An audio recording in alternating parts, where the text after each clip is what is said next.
Salut, c'est Mehdi pour Bref de jeu et ma vidéo de sélection du mois d'avril. Des fois que tu connaisses pas le concept de Bref de jeu, je t'invite à aller voir cette vidéo qui apparaît normalement ici au moment où je te parle. Elle récapitule le format, mais en gros, comme un récapitulatif ne fait jamais de mal, le topo est très simple. Je fais 2 vidéos par mois. La première présente une sélection de jeux qui m'ont marqué.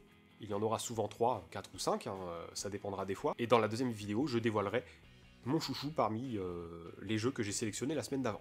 Et en plus, je ferai un article qui détaille le tout, qui sera disponible sur notre site web. On passe directement à ma sélection du mois d'avril 2019, qui contiendra 3 jeux. C'est parti!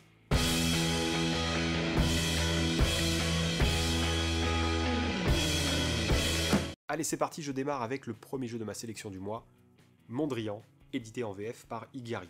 Un petit jeu de dés et d'adresse, et de dextérité, dans une bien belle boîte, ça va être dans l'univers graphique du peintre Mondrian, qui va se jouer de 2 à 4 personnes pour des parties d'à peu près 30 minutes.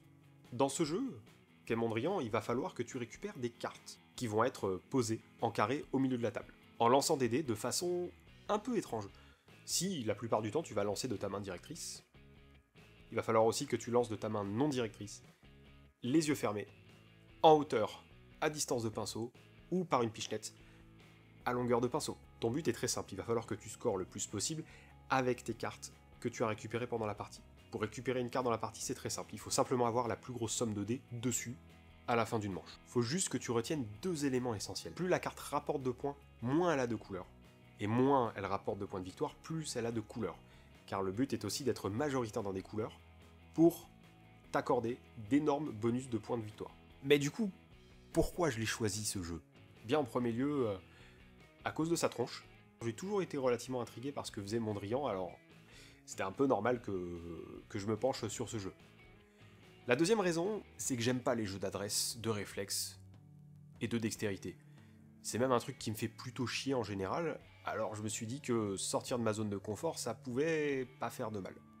Et enfin, Igari est un éditeur qui m'intéresse beaucoup, qui a sorti quelques petites perles ces dernières années, notamment Overseers et l'excellentissime Onitama. Par conséquent, je suis ses sorties de près. Le second jeu de ma sélection est tout récent, en fait il est sorti la semaine dernière.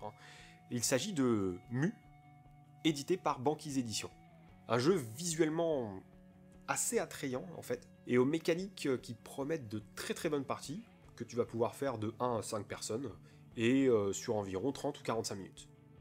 Ok, c'est joli et tout, mais on joue comment ? Eh ben ça semble tourner assez bien. En gros, c'est un jeu de construction de bâtiments et de gestion de ressources. Ton but va bien sûr être de gagner des points grâce à la pose de bâtiments, mais aussi grâce à des cartes projets qui sont en gros des objectifs. La partie se fait en 2 grandes phases. Dans la première phase, qui correspond à la première manche, tu vas devoir acquérir des projets.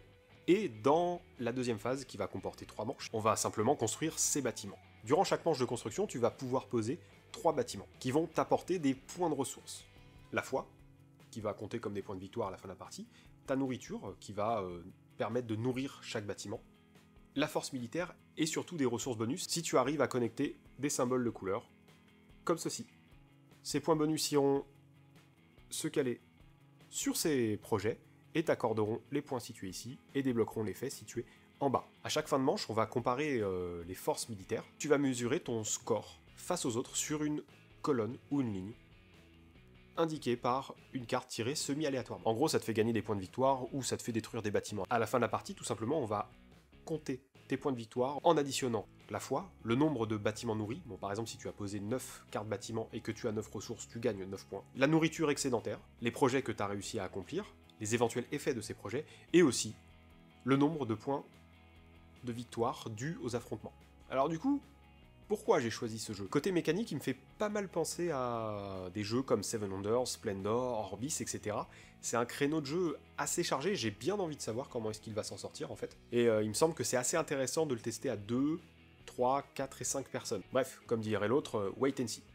Alors pour le troisième et dernier jeu de cette sélection, j'ai choisi quelque chose qui vient de sortir, et là aussi un jeu d'adresse et de dextérité, Slide Quest par Blue Orange, qui va permettre de jouer jusqu'à 4 personnes autour d'une table, et pour des parties d'à peu près 3 quarts d'heure maximum. Ok, il marche comment ton jeu en fait ? Eh ben il va marcher de plusieurs façons en fait, parce que le jeu propose pas mal de variantes. T'as en tout 20 niveaux proposés par le jeu. Ils sont divisés en 4 mondes de 5 niveaux.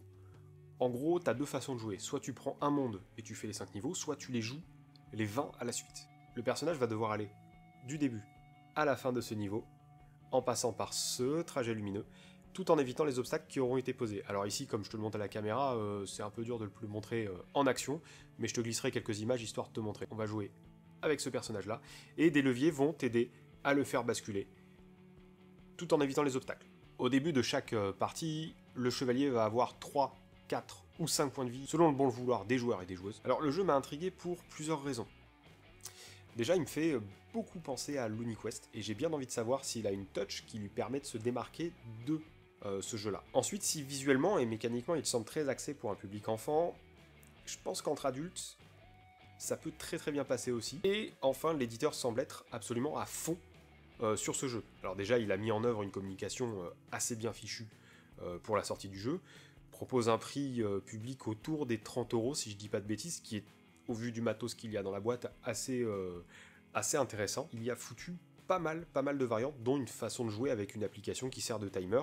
À voir seulement si toutes ces choses-là apporteront rejouabilité et challenge à Island Quest. C'est désormais la fin de cette vidéo de ma sélection d'avril pour Bref de jeu. On se donne rendez-vous dans une semaine pour mon coup de cœur du mois.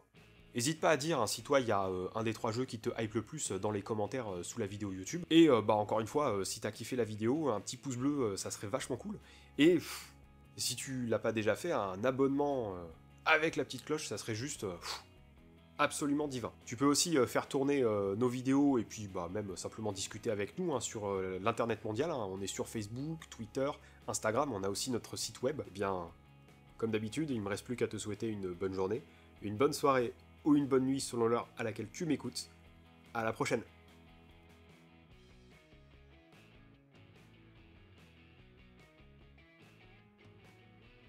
Faut que j'arrête de faire des trucs cheap comme ça là, parce que ça fait vraiment mec qui est coincé entre 94 et 97 quoi.